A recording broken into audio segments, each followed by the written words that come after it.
We have been discussing, of course, in Divrei Hayamim, the Malchut of Shlomo and the Malchut of David, sort of a sanitized version, as we put it, of the kingdoms of the two of them. They're much more perfected leaders. And we finished the end of chapter 9 with the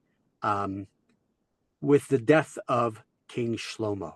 And his son takes over chapter 10. Vayelech Rechavam Shchema, ki Shchem ba'u kol Yisrael lahamlich oto.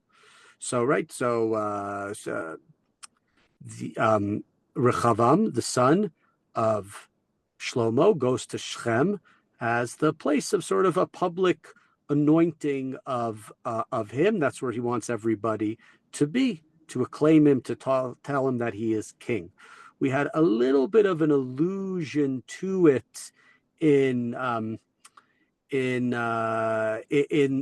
in the book of Divrei Hayamim, where we saw a little bit about the problems that Shlomo had with Yeravam ben Nevat, but we didn't really discuss it it wasn't really discussed outwardly in this book. It was much more discussed back in the book of Kings, which is not a surprise because this is, of course, sanitized version again of David and Shlomo. And so, right, we don't see when we're starting sort of this story of Rechavam that there could be, major problems with Rechavam going to Shechem, but we don't see it so much. We don't see it so much here in the same way. Okay, so, oh my God, my phone is giving me problems today. So I can't be on the right page. Sfaria is not working. Okay, let's go back and try to do this again. My apologies. I'm having lots of technical problems with okay. Now we're finally back. Okay, in chapter 10. So verse 2, Pasuk Bet. Vayhi kishmoa Yeravam ben Nevat v'hu v'Mitzrayim asher barach mipnei Shlomo hamelech vayashav Yeravam miMitzrayim. So right, when Yeravam heard that Shlomo was dead and Rechavam is going to proclaim himself as king, he returns from Mitzrayim, returns from Egypt. So we didn't study in depth, but there are comparisons you can see from here of Yeravam as a Moshe, as a Moses-like figure going to Egypt, or the opposite of Moshe. Moshe runs out of Egypt because of a king. Yeravam runs to Egypt, and there are other, but that is part of it. They sent for, meaning the people of Bnei Yisrael, they sent for Yeravam. Yeravam had been a person who was giving trouble to Shlomo, and so he's supposed to be in many of the representative who's going to represent the complaints that the Jews have with Rechavam, and so they send for him, and Yeravam comes, and he is the spokesman. He's the person representing the union, the gripes of the people against the people in charge or whoever. And he says, Avicha ikshetu leinu v'ata me avodat avicha hakasha umeulo hakaved asher natan aleinu v'na'avdeka. He said, your father made our yoke heavy. So lighten the harsh labor and the heavy yoke that your father laid on us, and we will serve you. A couple of things in here. We have a difference between what's called kasheh or kaved and kal. It's used in different places in the Tanakh. It's used with Avram in terms of Sarai. It's used back in beginning of the book of Shmuel with Shmuel and Eli and his sons and Chana. Something that's kaved is something that's heavy, and it's something that's important, something that's significant. Something that's kal is light, is something you do not care about. And so there's an implication in here when it says that, when he's talking about the what is kal and what is kasheh, right? Your father, he treated us lightly. He didn't care about us. Right, he treated us. He made our yoke heavy. Was kasheh to us, and you need to make it kal. You have to make it easy because you care about us. Take this kaveh, take this heaviness, the heaviness of being that your father put on top of us. And here we have, right, and this is the same quotes as we have in the book of Melachim, pretty much, and we have that word v'na'avdeka, and we will serve you. We talked about how we lessen the Shlomo Paro comparisons in this book. They're much, much greater in the book of Melachim, But Vina Avdeka, we see that Eved, the Misim we talked about, that we have more explicitly in the book of Melachim, comparing Shlomo to the king of Egypt, to Paro Melech Mitzrayim, in the ways that he has his big building campaigns. Vayomer Alehem, and he says to them, in verse 5, and he says to them, give me 3 days, and then I will answer you, and the people go. It is a nation, still a people that are going to come back. So he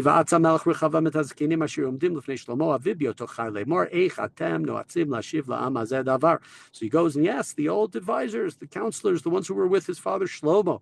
You have to remember, if they're advisors to Shlomo, who's the most brilliant of all the people, these are probably the smartest guys around town. That might be the second, the third, the fifth. They might also spend a lot of time with Shlomo, so they might have gotten a lot of his statesmanship, a lot of his wisdom. Right? These are the good people to ask, what should I say to the people? More in verse 7. They say, if you will be good to these people and appease them and speak to them, then they will be your servants always. We use that word eved in there. That doesn't mean you'll be able to abuse them. But he says to them, deal with them kindly, speak nicely, speak kindly, show respect. Some of your laws may not always be kind and good, but at least package it well at this point in time, and they will be your servants. They have no reason to rebel. They have no reason to go against you. They have no reason to be, right? But you need to speak kindly to them. You need to appease them. You need to listen to them at least somewhat.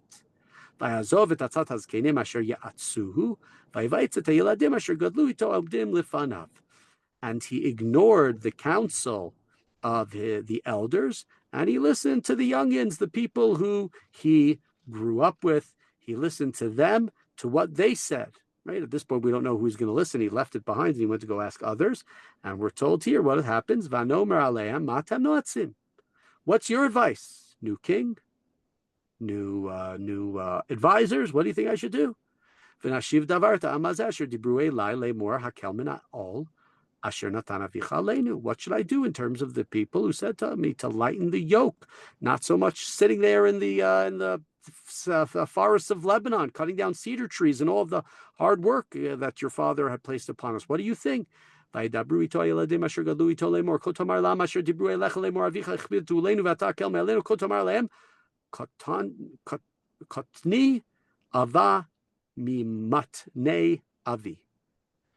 do the young men they say? They say, speak to the people as follows. Your father made our yoke heavy. Now you make it lighter for us. What should you say? My little finger is thicker than my father's loins. That's what you should say to them. You should tell them that whatever my father did to you, I'm going to do worse. I'm going to, I'm going to be sharper. And right, there is a little bit, obviously, of a sort of sexual innuendo here. Loins doesn't necessarily refer to sexual organs, but it's in that general area of the body. And he, right, even my little pinky is stronger than my father. Remember, Shlomo had 1,000 wives. So this is right. And if you think about what he's saying and the nerve and the chutzpah and the way he's saying, there's also, of course, a little bit of a linguistic thing here. Katani ava with an ayin. Mimotne avi. So probably the ayin and aleph shouldn't sound very much the same, but most of us today, we pronounce them very, very similarly.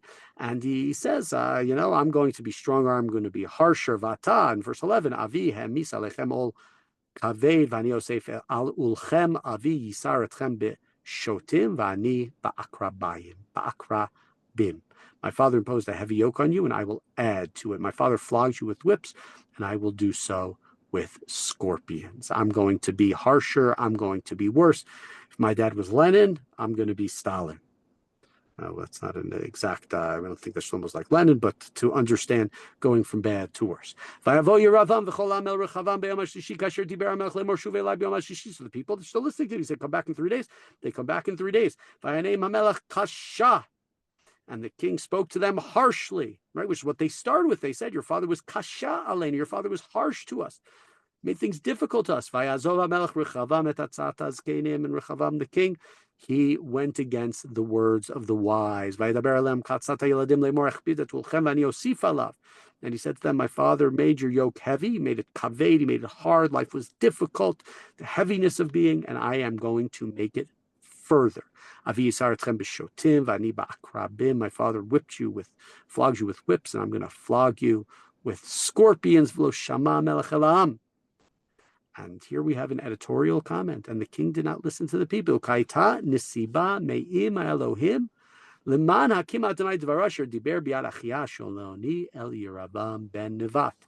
king didn't listen to the people.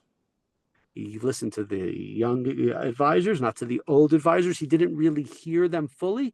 He was, in a sense, almost not able to hear them fully.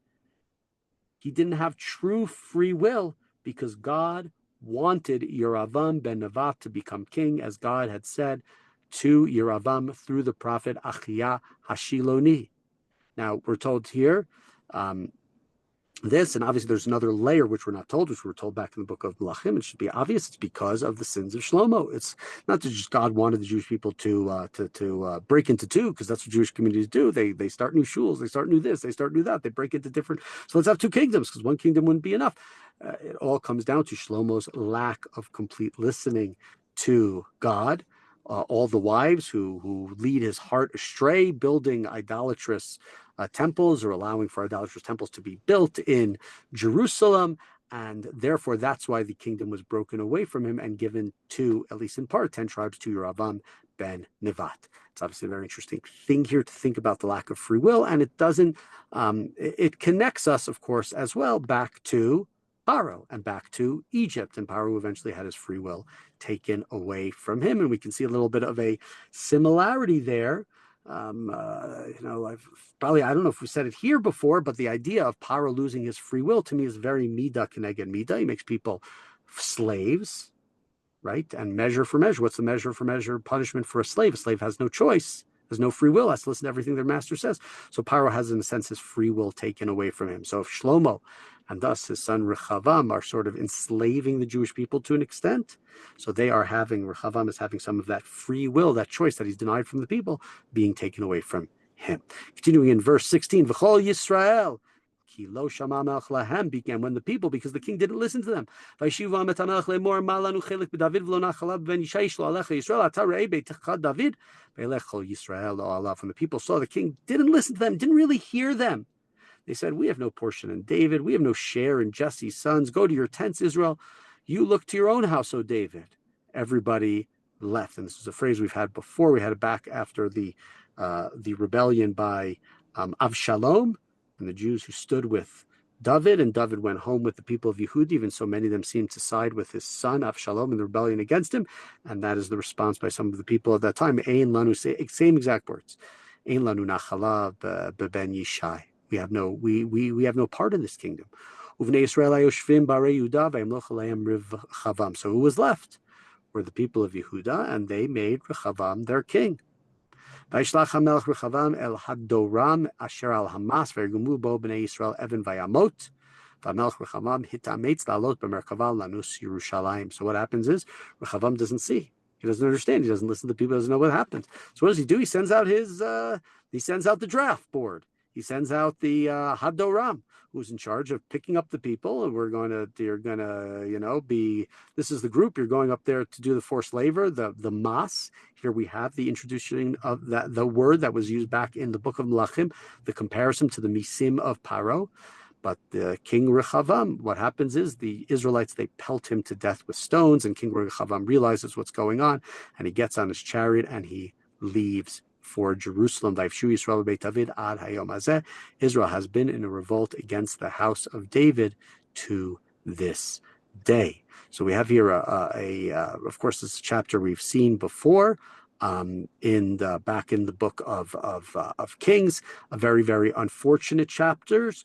Unfortunate chapter in terms of the separation of Bnei Yisrael into multiple kingdoms, and there's some differences here. They're not as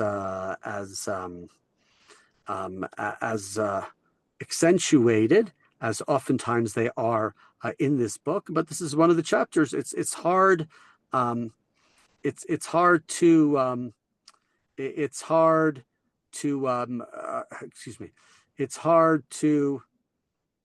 to make this chapter look good for Bnei Yisrael, right? If we've skipped Batsheva, and we're trying not to talk about the sins of the family, it's hard not to it's hard to make them look different. Right? We have just slight differences in names, and the focus. The Kings is sort of more narrative, and in Divrei Hayamim, right? It ends the chapter with the rejection of Rechavam, but really the differences are not much in this book, as they are very, very often. But it raises all sorts of questions about free will and other questions in regards to this chapter and what God wants. And again, the big difference here, we're not going to discuss in a major way the problems that really come back to Shlomo. Shlomo was the one who caused problems that Yeravam ben Nevat got upset. Yeravam ben Nevat had to run away. Shlomo was the one who caused them. We're not going to be as explicit about that in any way, shape, or form. The kingdom was divided, and of course the reason is not because we've been very, very much the sanitized version of the Davidic dynasty. The Beit HaMikdash, the temple, is the be-all and the end-all. And we'll have to see if then the story that's going to be told us about Malchut Yisrael, about the northern kingdom, is a bad, bad story that makes Malchut Yehuda look even better. Right? That would be the question, and that's what we're going to see in the coming chapters, in the parts that we have about the northern kingdom. The northern kingdom broke away because things of the Davidic dynasty weren't perfect. They didn't listen to their king. But look what happens when you break away. Stay here with our one kingdom. Stay here with this fledgling second temple, as we've talked so much about the purpose and the goal of this book of Divrei Hayamim.